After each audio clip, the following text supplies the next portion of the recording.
I'm a little single, but I've dated before in all of my years, being 60-something now.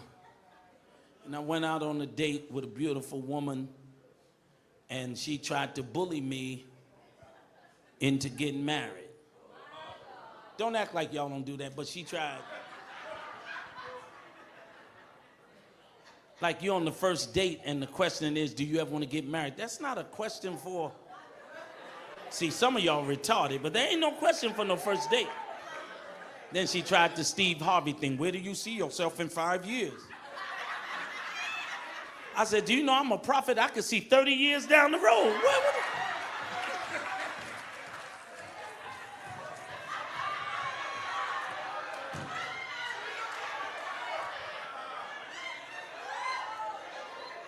But then she just got up one day and said, we are not to be together. I was fine with it because you're dating. This is not a marriage. It's not. And she moved on as if I was supposed to stay in the stupor and everything. And I hadn't seen her for like 2 years. And one day I came and went to eat somewhere, and she was there with her present man. Right? No, hear me prophetically. And normally when women see something like that, they go eat somewhere else. Be like, he in here, I'm gone. Me, I looked, I wanted what I wanted. I said, table for one.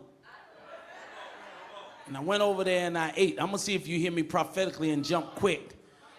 And then I told the waiter, the attendant, I said, listen, put their bill on my tab.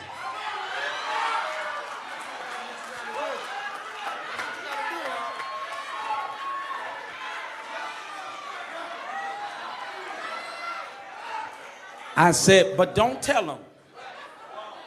No, see, y'all try to prove. I said, don't tell them. Yes, sir, and I gave a good tip. And when I was walking out, I heard the man ask the attendant, he said, who paid for our food? He don't want me to tell you. He said, no, I can pay for our food. Who paid? She said, it's the man walking out the door.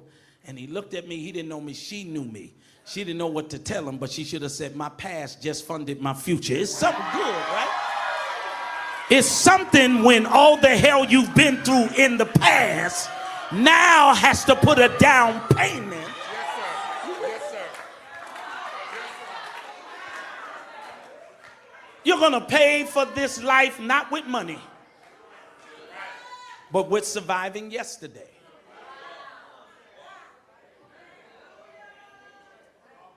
See how y'all leaving me? You should be talking to me.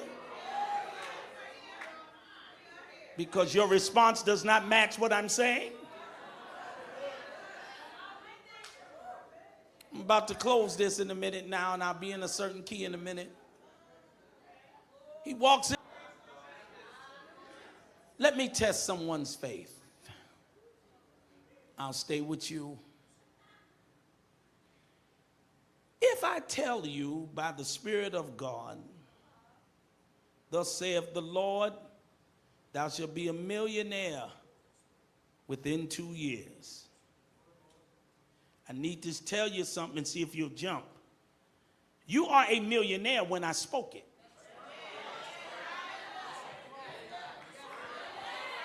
And if you get excited at the announcement, it determines how fast what I spoke comes.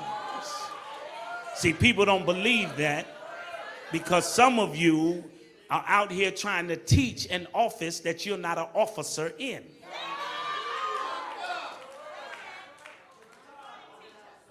A mother might plan on giving her son keys to her car to go on the date, but if he's got a funky attitude, she's gonna hold the keys for a longer time.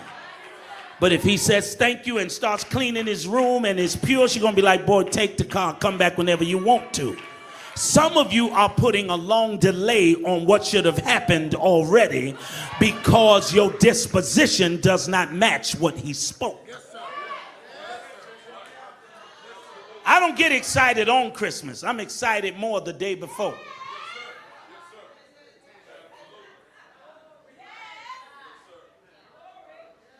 Prophet Hall, you believe in Santa Claus? Nope, but I called my daddy Santa Claus. I sure did.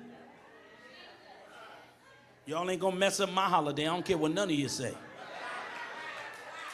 I was excited over having the gift, even though the gift was nothing but underwear and tube socks. See, I wasn't from a rich family. They were long johns and thermal. Y'all quiet, and they were just wrapped up and had your name because your brother had some too. Oh, y'all real quiet. We were rejoicing that we had a father that would do it. Y'all, and some of y'all are not rejoicing just over having a father who would do it. You are trying to reserve your real praise for what's in the box. Forget what's in there. You should be praising him because he went out of his way just to tell you in 2 years or a year. Now I hear a year. I was playing at first. I was making this up. I received it anyway. I was making it up. But in a year, God's going to turn your finances so quick.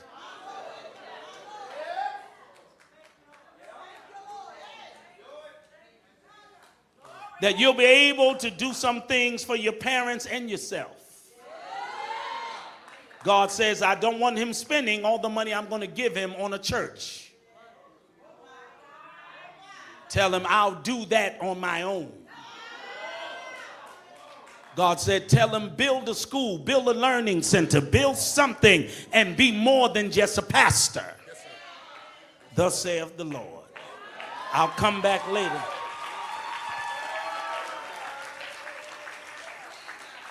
Don't feel funny. I've been prophesying to his parents before he was born. I used to prophesy to his daddy, who's a bishop in Pittsburgh, Northside Institutional Church of God in Christ, before he was ever understood.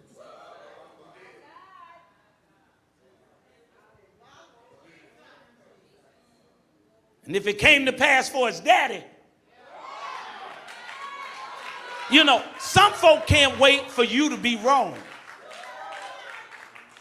But your wrong is stronger than their right.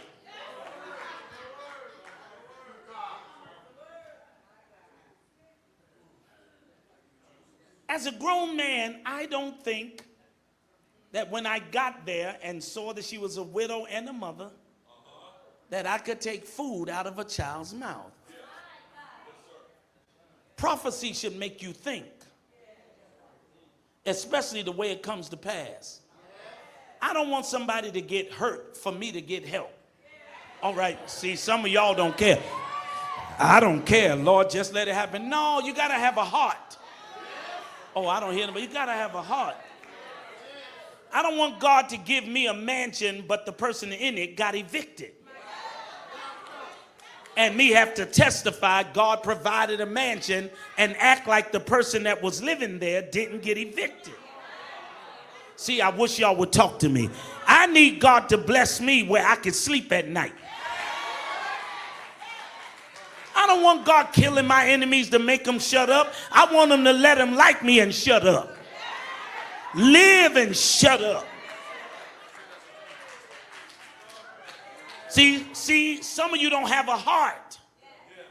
You pray for God to kill people, let them lose, let them fall down steps. I can't do that.